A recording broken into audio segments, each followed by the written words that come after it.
Partout, il existe des personnages inspirants, des leaders qui ont défié les obstacles, gravi les échelons, surmonté leurs craintes.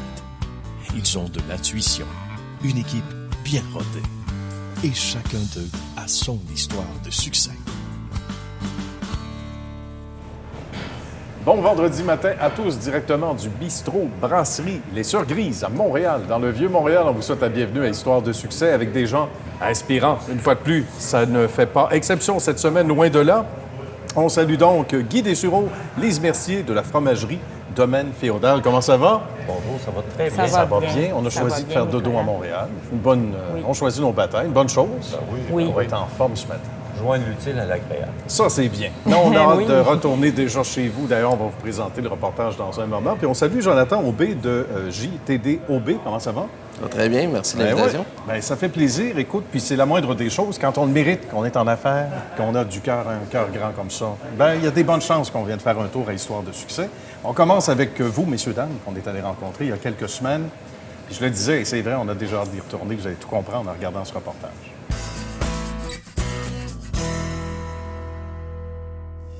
Ah, que c'est beau chez vous, à Berthier. Comment ça va? Avec les amis Guy et Lise. Bonjour. Merci Bienvenue. de vous accueillir. Bienvenue. C'est beau chez vous. Merci. Et c'est un beau coin de pays, c'est un coin charmant, mais ce sont, et vous allez les rencontrer, des gens charmants aussi. Comment cette belle histoire a commencé et pourquoi le fromage en particulier? D'abord, Guy. Ah, le fromage, ça a été la piqûre.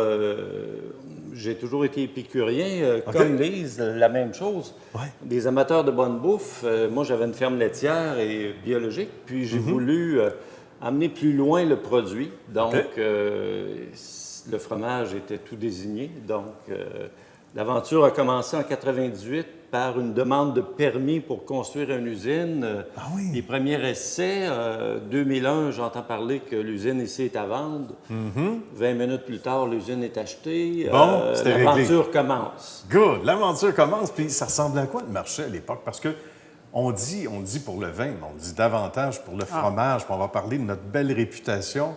D'abord ici, mais du fromage en général, québécois à travers le monde. Mais ça ressemblait à quoi le portrait en 98? Parce qu'il y a eu du chemin parcouru depuis. 98, il n'y avait pas beaucoup de petites fromageries. Il y avait surtout les majeurs. Il y avait Agropur, il y avait les grands qui avaient pris beaucoup de place. Mais il y avait déjà des artisans qui commençaient à se démarquer, autant Kaiser, ici, pas loin d'ici, il y avait Martin Guilbeault du Champ-Lamel. Oui. Puis je m'intéressais à cette qualité de produit-là. Moi, je voulais faire un morbier. Il y en avait déjà un que M. Kaiser faisait.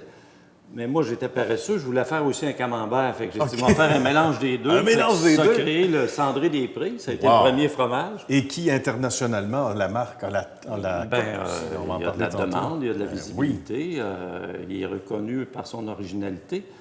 Ensuite, on était au lait cru à l'époque. Et puis, quelques années plus tard, on a traversé ça. On s'est en allé vers des fromages tout pasteurisés. Lait de vache uniquement, avec beaucoup plus de stabilité. Puis, aujourd'hui, on a toute cette gamme-là c'est de toute produits. une gamme. Ben oui, combien de produits différents total? On a environ 12, 13. Ça dépend des périodes, parce qu'il y a des produits dans le temps des fêtes aussi. Puis, il y a des produits qui ne sont pas encore commercialisés, parce que c'est tout un processus. Oui. Fait qu'il y a des exclusivités seulement ici, à la fromagerie. Ça fait sortir le monde en région. Ben justement. Des balades. Et là, on a des panneaux routiers sur l'autoroute, peu pour se diriger ici. Fait que les gens, ils se déplacent puis ils viennent acheter nos produits. Puis, on est dans une belle région. Oui. On est entouré d'artisans. La région est agroalimentaire, est agro-touristique, autant, pas juste la bouffe, tu as des sorties vignobles, et tout ça. Tu as des beaux vignobles dans le coin. C'est extraordinaire. C'est pour ça qu'on disait, il y a 20 ans, on n'aurait pas imaginé ça. Non. Donc, il fallait, pour vous autres, être pas mal visionnaire, de dire, regarde, d'abord, c'est un choix de carrière aussi, c'est un ajustement, parce que même si on est un peu dans le domaine. C'est un choix de carrière, parce que moi... Écoute, moi, quand j'ai décidé, j'aurais pu être carriériste puis dire « Ah, Guy, continue ta fromagerie seule. Moi, je voulais pas. Il fallait absolument qu'on la fasse ensemble. On est un couple en affaires, on est un couple amoureux. Bon. Et on est un couple aussi audacieux. On est aussi talentueux, je pense. Bien, il faut croire. On se Oui. complète. On On se se complète. complète. Moi, je commence le Oui. projet, elle le finit. Oui, À ce point-là? oui, Ah, c'est oui, bien, oui, ça. oui, notre parce couple que- est comme ça. Wow! Moi, je finis les intéressant. projets à Guy, puis oui, c'est intéressant. Puis Oui, mais là, elle me dit souvent, arrête. Arrête. Ah, aussi. Commence pas d'autre chose, j'ai pas le goût Ouais, de finir. j'ai pas tout fini parce que... Mais c'est nous, méritoire, ça. Ouais. dans notre façon de vouloir faire les choses autrement ou d'être audacieux, c'est qu'on a décidé de faire des produits qui n'existaient pas. OK. La macération, là, Par la suite, oui, c'est ça. on a travaillé ces produits-là parce que moi et Guy, on ne voulait pas se permettre de dire on va faire des types de produits, des goudas qui existent Qui existent déjà, c'est ça. des reblochons qui existent également. Fait qu'on a dit on va faire les choses autrement. On va aller mais- ailleurs, puis on va être sûr. Écoute, la macération, que ce soit les Guillaume Tell au cidre de glace, Ah ou oui. à la bière, ou au café, il n'y avait rien qui se faisait Wow. à ce niveau-là. OK. Et il a fallu faire des tests. C'est des années de tests. J'imagine, c'est ça. Ça se des fait pas en années client de ciseaux en tests. disant on essaie ça, on fait une dégustation, Oui. on va voir la Oui. réaction. On a fait des erreurs. Oui, Ça se mais peut, ça. il Aussi. se mangeait. Ils se mangeaient quand même. On en a encore dans le frigo. On les finit à la maison. C'est correct. Ah, on en a se eu perd pas mal. On c'est perd ça. rien. C'est ça qui est drôle. Ah là. ouais? Ouais. Dans notre domaine, nos erreurs, on peut les manger. On peut les manger. Il faut parler des reconnaissances Ah, oui. mondiales. Il faut Oui. parler de certains festivals. 7 minutes, c'est trop court. Parce Ah, que c'est faut vraiment que vous trop reveniez court. à l'émission. Mais en Oui. attendant, on ne peut pas passer sous silence, Guy et Lise, sans vous faire rougir. Vous avez Oui. gagné des prix oui, incroyables. j'en ai gagné. Vraiment, des beaux des beaux prix. prix. Oui. Parlons-en. Entre autres, 2 médailles au World Cheese, OK. des fois c'est en Espagne, des fois c'est en Angleterre, peu importe. Bien. Mais c'est une médaille de bronze avec le Guillaume Tell macéré au cidre de glace et le Cendré des Prés, bien sûr, notre Qui premier est votre fromage. premier bébé? Hein? Une médaille d'argent au World Cheese. Bravo. C'est pas rien, là. Non. Non, parce que là, tu te compares à 3000 fromages. Oui. C'est ordinaire. t'en Et avais là, honte. tu as l'Italie, tu as la France, tu as la Corse, Wow. tu as l'Espagne et tout ça. C'est extraordinaire. Mais on a aussi des beaux prix. Tu as le Ciel à Toronto cette année avec le Noble, Bien. une médaille d'or. OK. Le British Empire Cheese, c'était le fun parce que c'était que l'American des grandes Cheese. entreprises qui gagnaient les prix. Puis à un moment donné, on voyait juste les grands noms. Puis à un moment donné, tu vois... Domaine Théodore. Ah, c'est Ouais. c'est une Ouais. fierté Ben oui, extraordinaire. ben oui. Puis on était aussi, ça je veux en parler par exemple, parce que je trouve tellement que c'est ce qui est important. Vous savez qu'aujourd'hui, on parle du sauvons la planète, faisons un virage vert. Nous, on le fait. En 2015, on a travaillé 1 an avec le Collège de Maisonneuve et ITEGA OK. pour développer un produit emballé qui est recyclable. Ça fait partie de qu'est-ce que nous... La philosophie d'entreprise. Oui, notre philosophie. Quand on a sorti ça, on était, parce qu'on parlait des prix, puis on a été tout de suite nommés finalistes pour l'emballage En à innovation. Toronto. Wow. Ouais. Des prix pour le contenu. Des prix pour le contenu, puis contenant. des prix pour le contenu. C'est magnifique. Mais il y a pas à être très, très fier. Oui. Je vous l'avais dit que ça allait être trop court, cette minute. C'est pas, ça se peut pas. Ça On y vite, va hein? encore, on a On du y va bagage. encore. On revient, histoire de succès. Ça a été un plaisir. Merci, puis bravo pour Merci ce beau beaucoup. tour de force incroyable. On est fiers de vous autres. Merci d'avoir fait histoire de succès. Merci À d'être bientôt. venu nous voir. À bientôt. Plaisir. On se tourne du côté, bien sûr, de Jonathan, qui a 2 belles questions pour Lise et Guy. Il y a beaucoup de fromages au Québec. Qu'est-ce qui différencie des autres avec vos produits? Ce qui nous différencie des autres fromages, peut-être, parce que c'est vrai, il y a plus de 400 fromages. Ce qu'on essaie de faire, nous, c'est de se différencier en créant ce qui n'était pas déjà sur le marché. Quand j'ai commencé en fromagerie, moi, en 98, j'avais déjà une idée de produit. Mais j'ai voulu faire un morbier. Un morbier, il y en avait déjà sur le marché. Mais j'étais un petit peu paresseux. Je voulais faire aussi une croûte fleurie. Fait que j'ai dit, m'en faire le mariage des deux. Oui, un mélange des 2 mondes. Un mélange des 2 mondes. Puis là, il y a un fromager français qui était consultant, qui se promenait à l'époque de vraiment... il voulait ensemencer des fromageries un peu partout au Québec. Il a dit, c'est impossible à faire ce que tu veux faire. Fait que j'ai dit, c'est parfait, c'est le mot que j'aime Oui, entendre. c'est ce qu'on voulait J'ai entendre. plus besoin de toi. J'ai dit, on va réussir quand même. Donc, à force de travail et de persévérance, on a réussi à créer le Cendré des Prés. Puis là, il y a tout un peuple qui court après ces beaux fromages-là. Autre question, Jonathan? Oui, bien là, je regarde vos emballages. Il y a d'avoir beaucoup de travail. Point de vue environnemental, vous faites des percées ou quelque chose comme ça? Oui, on a fait des percées. Oui, c'est vrai, hein? Les emballages, OK, aux premières quand tu les regardes, on pense que c'est simplement le plastique. Puis vous savez que le plastique, on dit, ah non, pas encore du plastique. Mais c'est pas du n'importe quel plastique. C'est un plastique récupérable, recyclable. Un plastique, une barquette qu'on a voulu faire micro-perforation pour faire respirer le fromage. Ça, c'est un atout prolonger aussi, les durées de vie. Ah oui. Puis, C'est vraiment comme si le fromage était encore dans nos salles d'affinage. Oui. Parce que c'est micro-perforé et ça respire. Oui. Donc, en allongeant la durée de vie, le fromage ne subit pas de choc. Il arrive dans votre frigo, il va continuer à évoluer, il va gagner en saveur. C'est la beauté de la chose. Bravo, félicitations, Merci. les amis. Et C'est là, on se tourne gentil. vers Jonathan, qui lui aussi met beaucoup de cœur et de passion à l'ouvrage, et on regarde le reportage.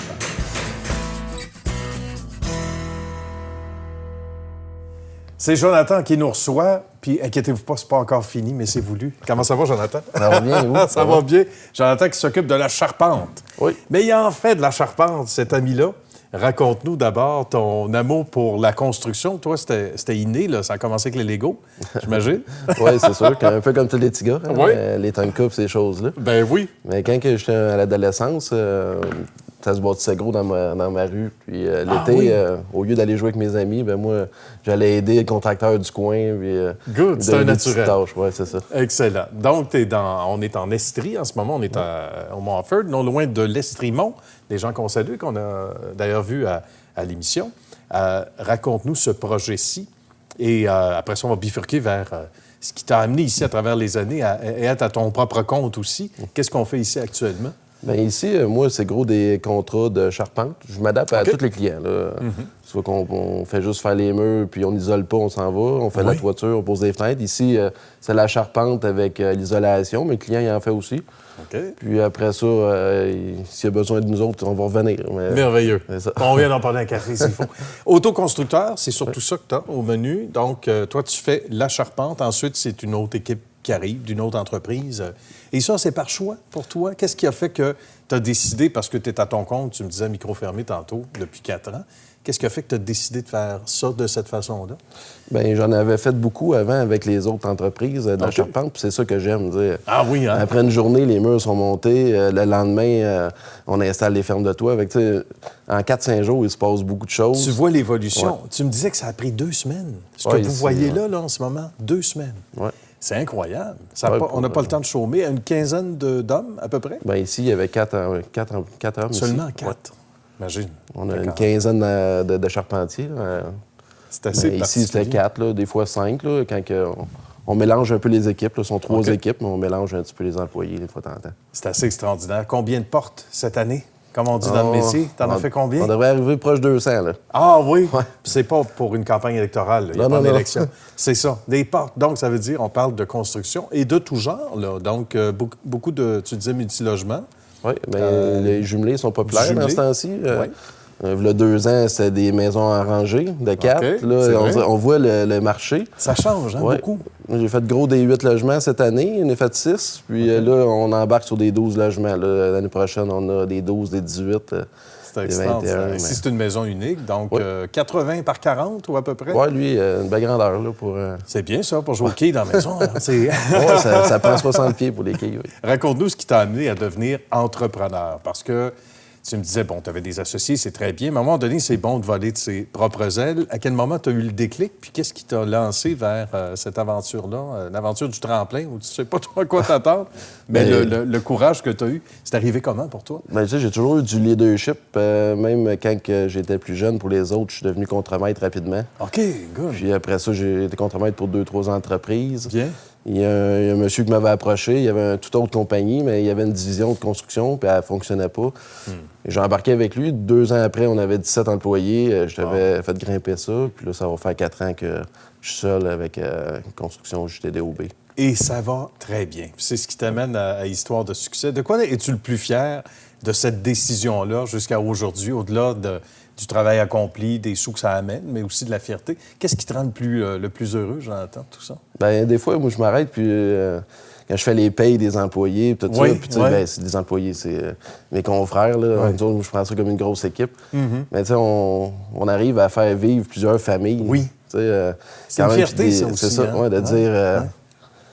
Il y a quand même 12-13 familles minimum qui vivent à cause de ce qu'on fait. Puis, c'est extraordinaire. Il y a de quoi être très, très fier de ça. Puis, on peut en faire travailler davantage. Là, il y a aussi dans le marché en ce moment une pénurie de main-d'œuvre. Oui. Ça, c'est aussi un défi, hein, comme boss. Oui, parce que, tu sais, les téléphones sonnent. Notre nom, il est très bon à Sherbrooke. On fait gros des promoteurs. 80 de nos travaux, là, c'est pour des promoteurs qu'eux autres, ils développent des rues, puis nous autres, ils nous engagent pour monter des charpentes. Oui, OK. Il y en a 4-5 gros ici à Sherbrooke. On en fait 2, 3. Les autres, ils m'appellent. Mais je ne peux pas répondre à la demande. Mais non. À un moment donné. Un manque d'effectifs. Hein? C'est ça. Il y a juste 24 heures dans une journée. Qu'est-ce qui a le plus changé dans le domaine depuis... Parce que tu es encore jeune, mais en même temps, tu me disais, ça fait à peu près 20 ans que tu es dans le domaine. Qu'est-ce qui a le plus changé? Au-delà des fluctuations, du fait que il y a moins de construction, pas certaines années, mais certains, on va le dire, blocs d'années. Qu'est-ce qui a le plus changé dans l'industrie, selon toi? Bien, je te dirais, vraiment, là, le monde, il se spécialise à cette heure. Avant, il faisait une maison après l'autre. C'est gros des... il faisait tout au complet, mais à cette heure, il y a plus de compagnies comme moi qui se spécialisent. Le revêtement extérieur, ils font juste ça. Le système intérieur, le Jeep, tout ça. Fait que c'est tous spécialisés à cette heure. Fait que ça permet d'augmenter la rapidité aussi des constructions. Là. Ça, c'est vrai. Il y a toujours un corps de métier qui attend après l'autre. Oui, ça, c'est sûr. Vous autres, vous êtes les premiers, c'est bon? On attend après l'excavation. Il y a eu du rock. En tout cas, tout le temps des petites... Il y a toujours des attentes. Puis il y a toujours quelqu'un qui nous attend presque dans la vitre. Il faut jouer avec ça. Là. Ça aussi, ça prend des nerfs solides. Hein? Comme tu t'es découvert ce talent-là, j'imagine, dans la gestion du stress avec les employés, les collègues, mais aussi avec d'autres corps de métier, avec d'autres entreprises. C'est formateur. Hein? Bien, moi, j'aime ça avoir des projets, comme ma blonde a dit. Il faut toujours que j'aille 3-4 projets en même temps personnels, plus la business. Des fois, je dis, l'année passée, cette année, là, je fais rien. Mais j'ai bâti une maison avec mon beau-frère, j'ai acheté un terrain, j'ai acheté un bloc. Elle m'a dit, tu faisais rien. Ouais, je sais. Je te crois plus. Non, c'est ça. J'aime ça. C'est sûr que c'est stressant, mais c'est ça qui fait que... Je pourrais pas faire juste du 7 à 4, là, puis m'en aller chez moi le soir. Je comprends. Puis heureusement, parce que, écoute, c'est déjà assez contingenté sur les routes. Si tout le monde faisait ça, ce serait fou. Merci à toi, mon cher Jonathan. Bravo. Salutations à la belle équipe, des gars qu'on ne voit pas en ce moment, mais qui travaillent fort. Oui. Bravo pour tes beaux projets. Amenez-en d'autres projets. Merci beaucoup de l'invitation. Ça fait plaisir. Merci. Lise a sa question maintenant pour Jonathan. Jonathan, je suis contente de te rencontrer. Qu'est-ce qui fait que toi, tu te différencies de tes compétiteurs? Bien, nous autres, on est beaucoup sur la qualité, puis on peut faire aussi... on s'adapte à tous les clients, que ce soit une partie de la maison ou toute la maison. On essaye vraiment de s'adapter à chaque client. Puis vraiment, on s'informe des nouvelles technologies qui sortent ou des avancements au niveau de la construction. Il y en a beaucoup. On essaie de suivre ça. On essaie toujours de se tenir à l'affût, puis mes employés sont passionnés aussi, puis je les considère comme des membres de mon équipe. Je suis bien entouré, 3 bons contremaîtres, fait chaque promoteur a son contremaître qu'il aime, puis on essaie de toujours garder une qualité tout en faisant le plus possible. Oui, l'efficacité. L'efficacité, le rendement et la passion, ça vous unit, ça aussi. Ouais, c'est un très beau métier. Oui, tout à fait, absolument. C'est très bon du fromage. Oui, c'est bon, ça. Oui, il y a déjà des atomes crochus. Notre troisième invité, Daniel Rochefort, maître Daniel Rochefort, ne pouvait être avec nous ce matin parce qu'il est en cours, évidemment. Et ne reculant devant rien, on a quand même réalisé ce reportage avec lui. On vous le présente à l'instant.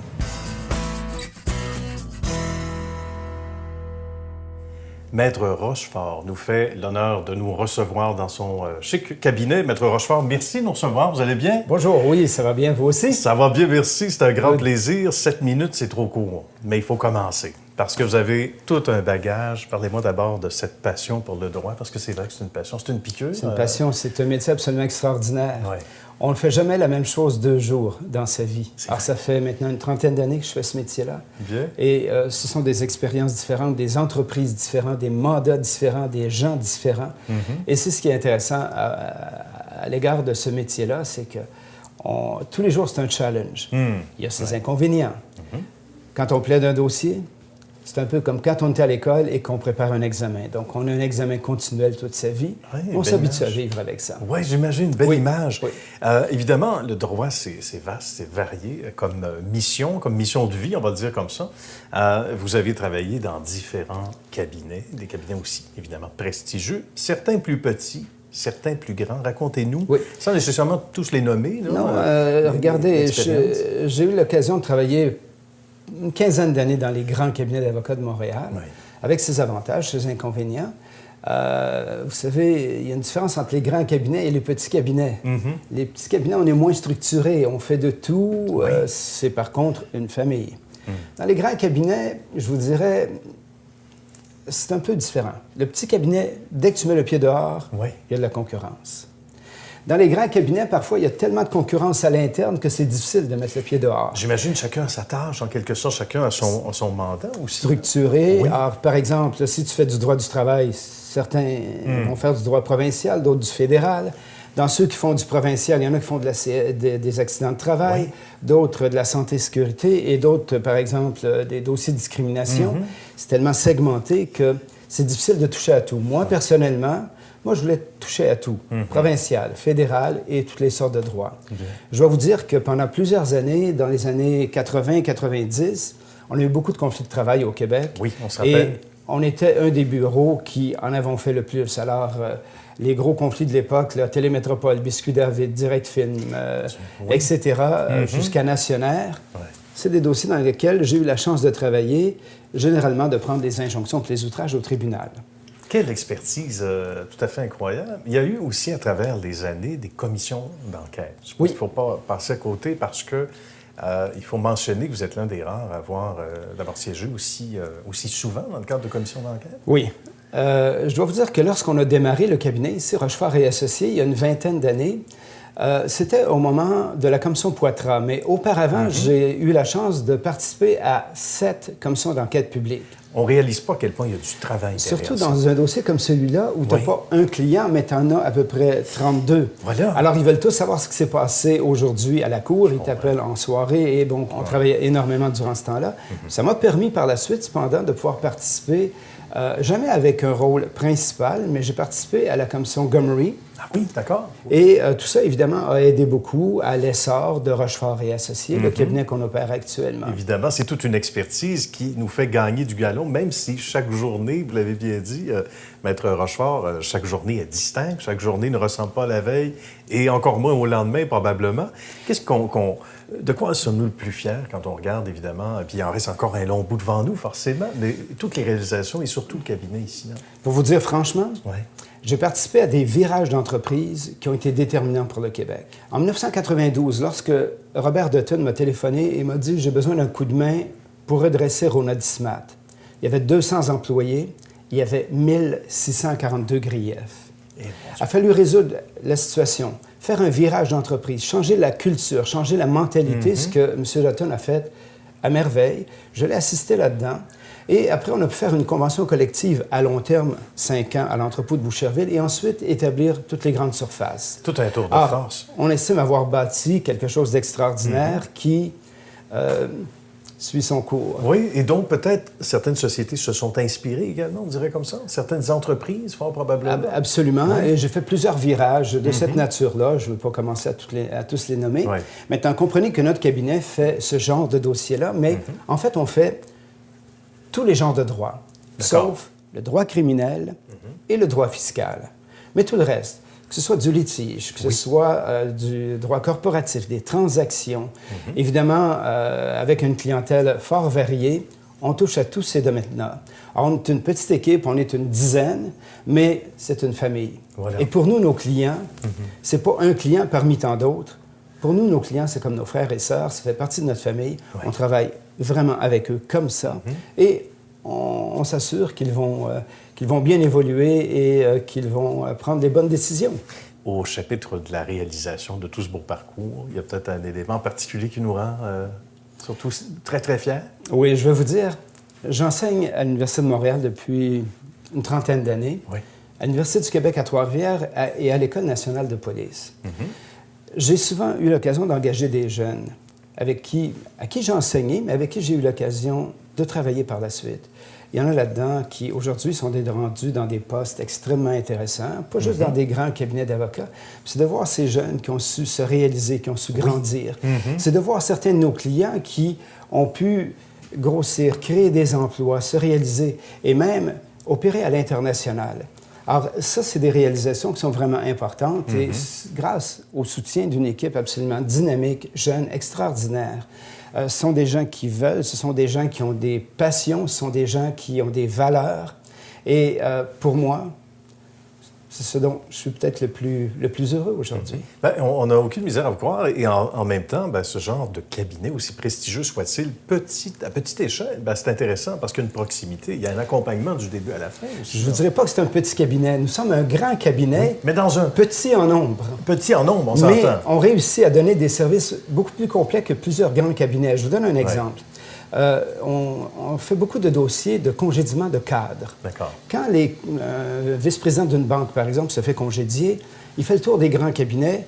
Personne ne veut l'avoir parce qu'il veut représenter la banque. Voilà. Donc, ils viennent dans des cabinets comme ici. Mais ici, on ne fait pas juste les représenter, mais on a des gens qui les assistent. On travaille avec psychologues, etc., coach. Alors, on les assiste et ils ont de la formation, ils ont du soutien, etc. On représente des clients en immobilier. Oui. Mais on ne fait pas juste du droit immobilier. On a des gens à l'intérieur du cabinet qui sont spécialisés dans la gestion immobilière. D'accord. Alors, il y a certains de nos clients pour lesquels on fait de la gestion immobilière. Donc, on a su intégrer le droit grâce à une équipe absolument dynamique, jeune, fantastique, à différentes sortes de droits. Et multidisciplinaire, multitâche. Donc, tout chacun à fait. peut intervenir, y mettre évidemment son apport. Tout à fait. Je vous l'avais dit, Maître Rochefort, que ça va être trop court. Ça reprendra. Bienvenue à Histoire de succès. Merci d'avoir fait Merci beaucoup. l'émission. Merci de nous avoir accueillis.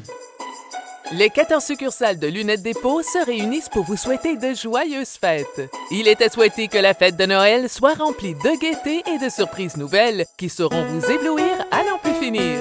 Joyeux Noël et bonne année de la part de Lunettes Dépôt.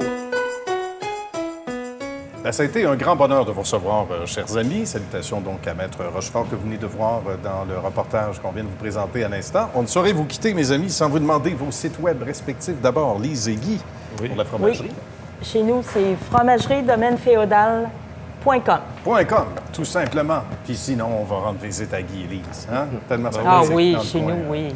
Du lundi au samedi Oui. jusqu'à 17h. N'importe quel temps, on va aller vous voir. Avec plaisir. Et pour Jonathan, le site web. Moi, c'est jtdob.ca. .ca, tout simplement. Alors, on vous invite à rentrer en contact, bien sûr, avec les gens que vous avez vus à Histoire de succès. Encore une fois, merci beaucoup d'avoir accepté Merci. l'invitation, les amis. Merci. Et on Merci. se dit à très bientôt, parce qu'on se revoit, c'est certain. Et à vous aussi également. Bon week-end.